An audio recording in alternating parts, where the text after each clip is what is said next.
Wapendwa waumini,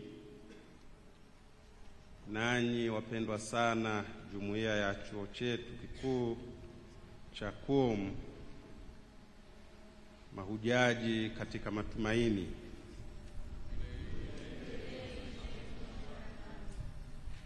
Basi tutumie muda huu na wakati huu kumshukuru Mwenyezi Mungu Baba yetu wa mbinguni, ambaye kwa wema na upendo wake mkuu, tena upendo usiokuwa na mwisho, alimtolea mwanaye wa pekee, Bwana wetu Yesu Kristo, kuwa sadaka ya kweli, sadaka kwa ajili yetu sisi wa dhambi. Bwana wetu Yesu Kristo akabeba dhambi za wanadamu na akateseka kwa ajili yao, ili mwanadamu aweze kuokoka.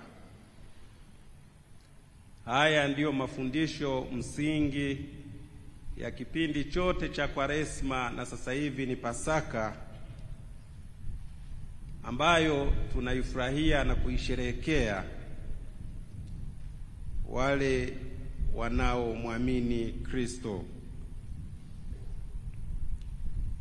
Tumshukuru pia Mwenyezi Mungu kwa sababu ya neema nyingi tunazozipokea kutoka kwake, na hasa katika kipindi hiki tunapojaliwa neema ya jubilei kuu ya kanisa, neema ya miaka 2025 ya imani yetu.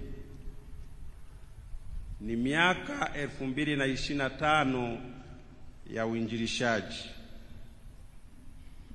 Lakini ndugu zangu, tuseme nini juu ya imani?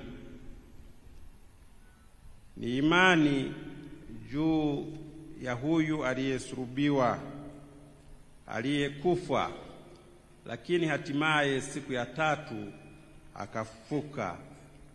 Ni imani yetu kwake Bwana wetu Yesu Kristo. Imani ya Kristo mfufuka imedumu na kuenea ulimwenguni kote, kama yeye alivyowaagiza wanafunzi wake alipokuwa akiwaaga, enendeni ulimwenguni kote mkaihubiri Injili kwa kila kiumbe. Aaminiye na kubatizwa, huyo ataokoka; asiyeamini, huyo atahukumiwa. Ndivyo agizo la Bwana wetu Yesu Kristo, mzaliwa wa Betlehemu, katika mazingira duni ya kawaida, lakini ni huyo aliyeenda kwa Yohane Mbatizaji ili abatizwe, na Mwenyezi Mungu akamtambulisha kwetu: huyu ni mwanangu mpendwa wangu, ninayependezwa naye.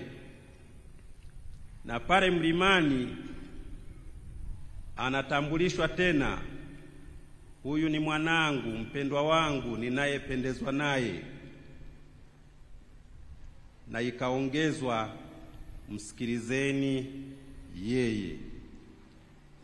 Ni miaka 2025 ya kumsikiliza Kristo, kumfuata Kristo, kufuata maagizo yake, kufuata maelekezo yake na kuifuata sera yake, sera tutakayoifuata ili tuweze kufika mbinguni. Bwana wetu Yesu Kristo ametufundisha: heri maskini wa roho, maana ufalme wa mbinguni ni wao. Hayo ndiyo maagizo msingi na sera muhimu ambayo anaitangaza kwa ulimwengu. Ametutangazia sisi ili kweli kama tunataka tuokoke, basi tuyafuate mafundisho hayo aliyoyafundisha yeye pale mlimani. Imani kwa Kristo, ndugu zangu, imeenezwa kwa ushujaa mkubwa, imeenezwa kwa imani kubwa, imani ya wale waliomfuata yeye tangu alipoanza kufundisha kule Nazareti mpaka alipoangukia katika mikono ya majangili, mikononi mwa Wayahudi. Kanisa, ndugu zangu, limeenezwa daima kwa nguvu ya Roho Mtakatifu. Pokeeni Roho Mtakatifu. Kanisa limeenezwa kwa nguvu ya Roho Mtakatifu.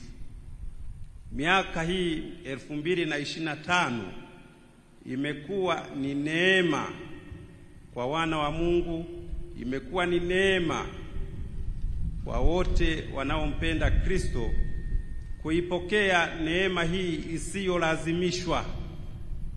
Imani kwa Kristo ni imani iliyopokelewa kizazi baada ya kingine bila kulazimishwa.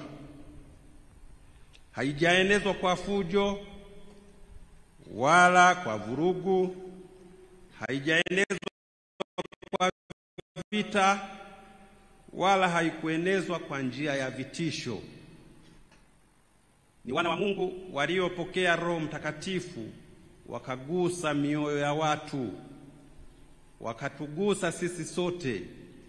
Sote tunaamini katika Kristo, sio kwa kulazimishwa, sio kwa nguvu, bali kwa neema hiyo iliyoshushwa naye na Roho Mtakatifu siku ile ya Pentekoste. Lakini pia tukubali, zipo nyakati ambapo wanakanisa walishawishika na kutamani kutumia njia ovu, njia potofu za kueneza imani hii takatifu. Hawa walikemewa, hawa walikatazwa, na kanisa lilichukua hata majukumu na uamuzi wa kuomba msamaha. Ni miaka 2025 za uinjilishaji wa imani yetu katika Kristo, imani iliyotufikia kwa njia ya amani, kwa njia ya furaha. Kila mmoja aliguswa kwa namna yake, japokuwa kweli tukubali, wapo ambao kwa kuiga mifano ya wengine walitaka hata kutumia vitisho, kutumia nguvu, lakini hawa walikemewa na kanisa, kama Bwana wetu Yesu Kristo alivyomkemea Petro. Bwana wetu Yesu Kristo amewauliza wanafunzi wake, hivi watu wanasema kuwa mimi ni nani? Wewe ni Kristo, mwana wa Mungu aliye hai. Na Bwana wetu Yesu Kristo aliwaambia, mmejibu vyema, lakini mimi ni mtumishi wake Mwenyezi Mungu. Bado kitambo kidogo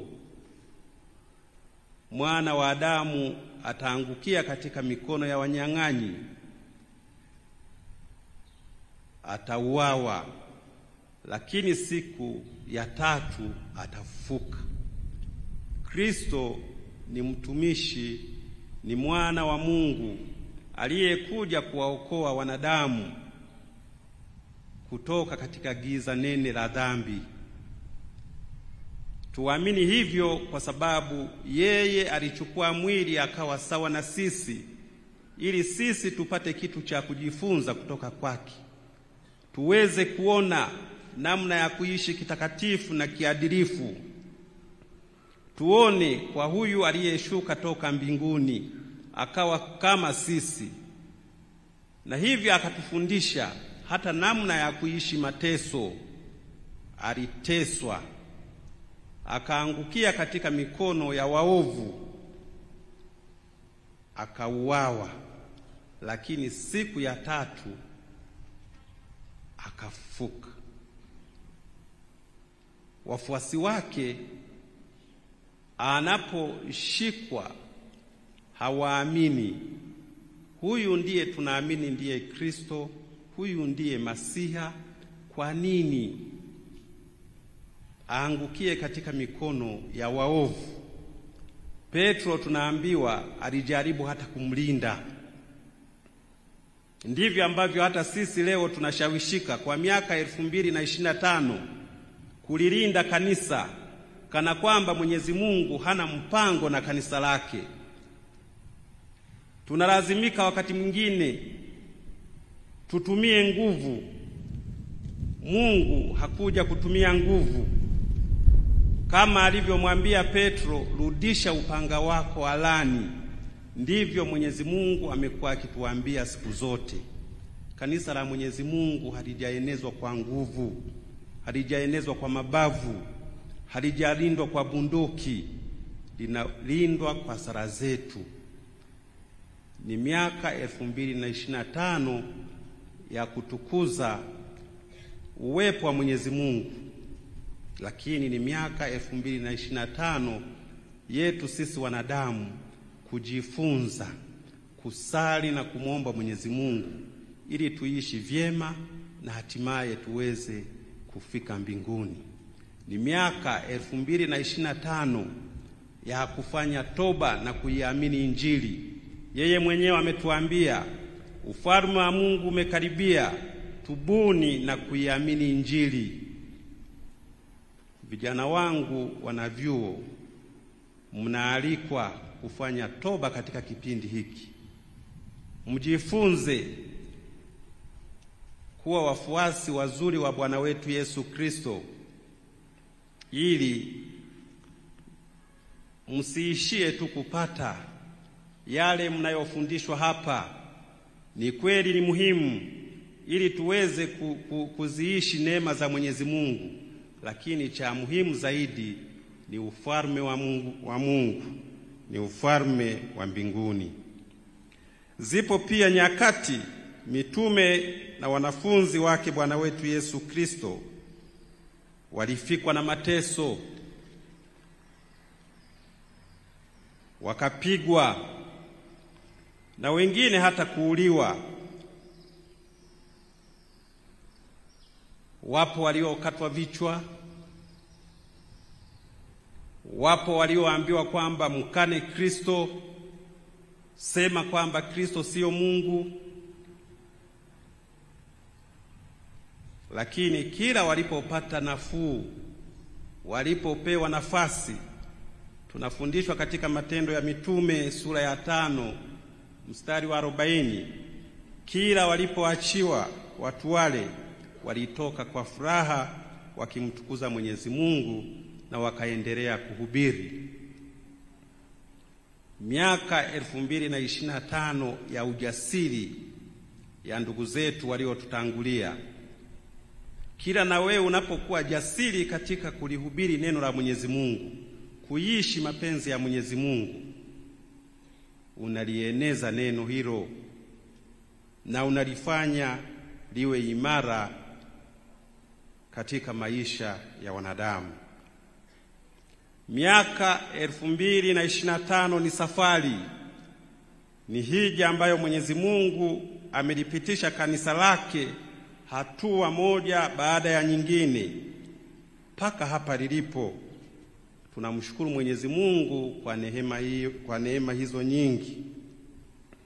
Ni nani asiyejua katika historia kuwa vyuo vikuu vya kwanza kabisa katika ulimwengu huu vilianza na kanisa? Bologna huko, Padua, chuo kikuu cha Paris, vikaja vyuo vingine vya Oxford kabla hatujanyang'anywa na mfalme wa huko. Ni neema ya Mwenyezi Mungu iliyotaka kumgusa mwanadamu, kubadili maisha ya mwanadamu kutoka katika uduni wa dunia hii na kumuingiza katika fahari ya kimwili na kiroho. Lazima tumshukuru Mwenyezi Mungu. Tunaendelea kumshukuru Mwenyezi Mungu wanakanisa wanapotambua wajibu wao kwa jamii, kuwaelimisha Watanzania na watu wote ulimwenguni, si tu katika mambo ya dunia hii, bali kupitia hayo wamjue Mwenyezi Mungu, wampende, wamtumikie na hatimaye wamfikie huko mbinguni. Na nyie ndugu zangu, vijana wangu, wengine mtakuwa maprofesa, wengine mtakuwa chochote katika taifa hili na katika ulimwengu huu, lakini kumbukeni haya mnayofundishwa, hayo mnayoyapata hapa ni kwa ajili ya kumjua aliye juu, kumpenda, kumtumikia na hatimaye muweze kumfikia huko aliko. Ni nani asiyejua kuwa hata taasisi nyingi za tiba na mipango mingi ya kiulimwengu, nenda kwenye sheria, imeasisiwa na kanisa katika historia yake hii ya miaka 2025. Ni neema kwetu. Leo wapo watakaojivuna, watakaojisema kwamba wao ni maarufu, wana uwezo, wamegundua. Lakini ndugu zangu, bila nguvu za Roho Mtakatifu zilizotufikia kwetu sisi kupitia kanisa lake, pengine mambo yote haya yasingekuwepo. Ni kweli kupitia taasisi zetu yametokea pia hata yale maovu, kwa sababu shetani lazima awe kati yetu na anamfuata yule ambaye ni mtakatifu na mwadilifu. Alimfuata Bwana wetu Yesu Kristo baada ya ubatizo, anamjaribu mara 3. Badili mawe haya kuwa mkate. Tunafundishwa daima na shetani kubadili mawe kuwa mkate. Wewe ni waziri katika nchi, badili mawe haya kuwa mkate. Kweli waziri huyu baada ya miezi 3 tu ana orofa 10, ana mabasi 100.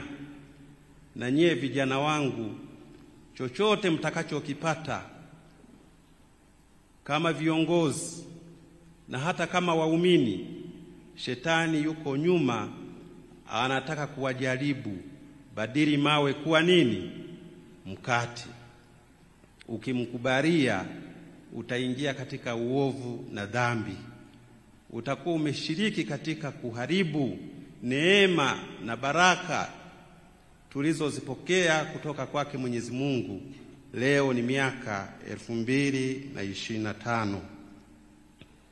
Haya machache na mengine mengi yasitufanye tukose unyenyekevu, yasitufanye tujenge kiburi na majivuno, bali tumtukuze Mungu zaidi na zaidi,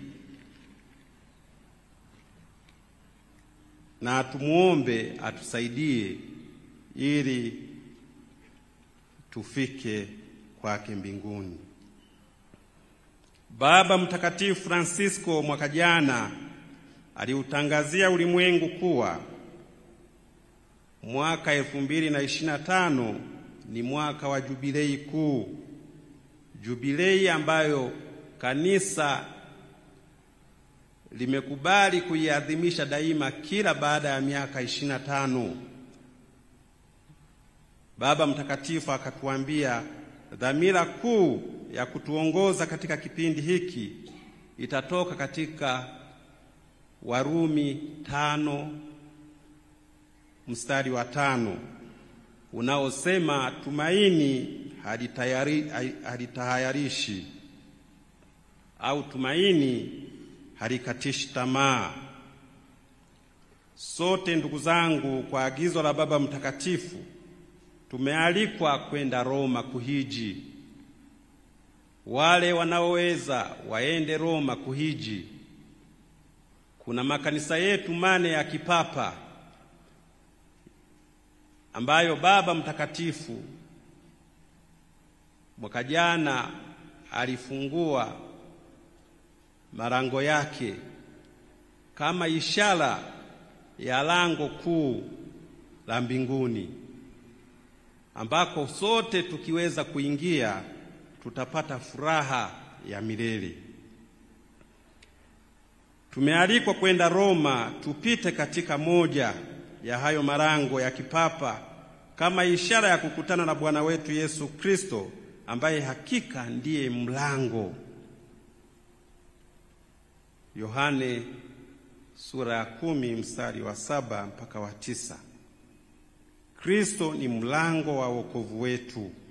Kristo ndiye tumaini letu na lango letu la uhakika kwenda kwa Mwenyezi Mungu huko mbinguni. Lakini kwa sababu hatuwezi sote kufika Roma, Mama Kanisa ametupa ruhusa ya kuwa na maeneo mbalimbali hapa kwetu. Hivyo mababa askofu na wao mwaka jana mwishoni walitumia fursa hiyo kufungua milango, ishara wazi ya neema za Mwenyezi Mungu ambazo haziko wazi hivyo, lakini tukizitumia tutabarikiwa. Kiuhalisia, wanadamu tunapitia mengi katika maisha yetu. Kuna changamoto chungu nzima zinazotukabili, kila mmoja kwa namna yake na nafasi yake, kila mmoja kwa wakati wake, na kila mmoja kwa kiwango tofauti tofauti na mwenzake. Changamoto hizi kwetu vijana, changamoto hizi hasa kwenu nyewe vijana wetu, zimo kati yenu, katika familia zenu, ziko kila mahali. Kwa kijana wa leo, changamoto hizi ni nyingi. Kuna nadharia nyingi kweli ulimwenguni leo, ideolojia za kimwili, za maisha yetu ya kimwili, za kijinsia, anasa za kila aina, mahangaiko ya kimasirahi. Vijana wetu leo, tofauti na ilivyokuwa jana, wanahangaika hata kupata kazi. Sisi tuliotangulia tulimaliza form 4. Unamaliza form 4 unapata kazi. Mimi nilimaliza form 4 nikafundisha form 4 wenzangu.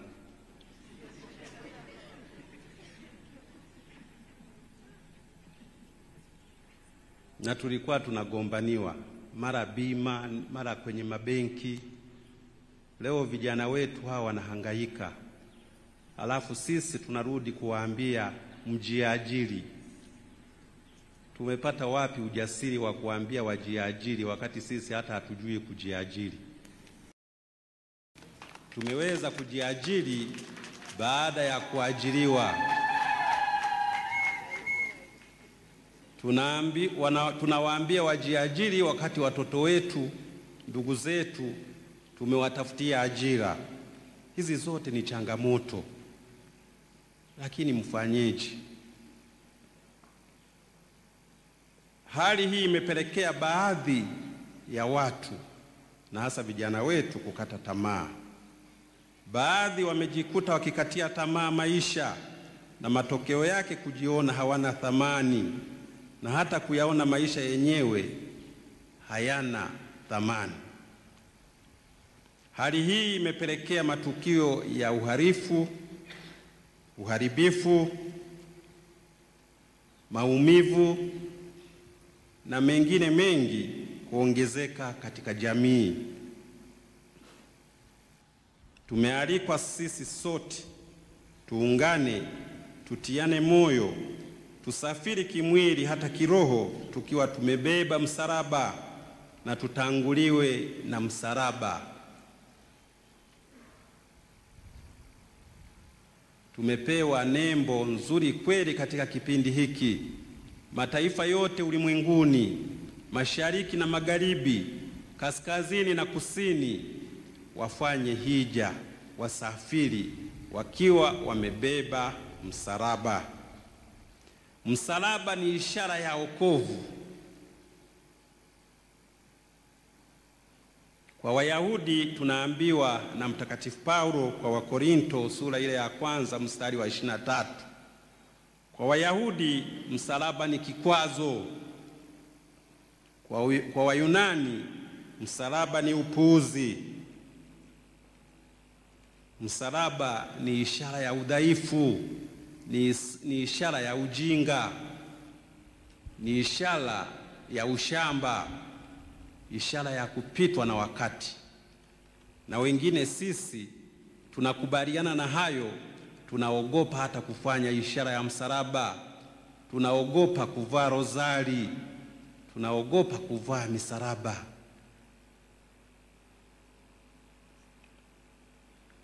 Bali kwetu, bila shaka nanyi vijana wangu, msalaba ni nguvu ya Mwenyezi Mungu.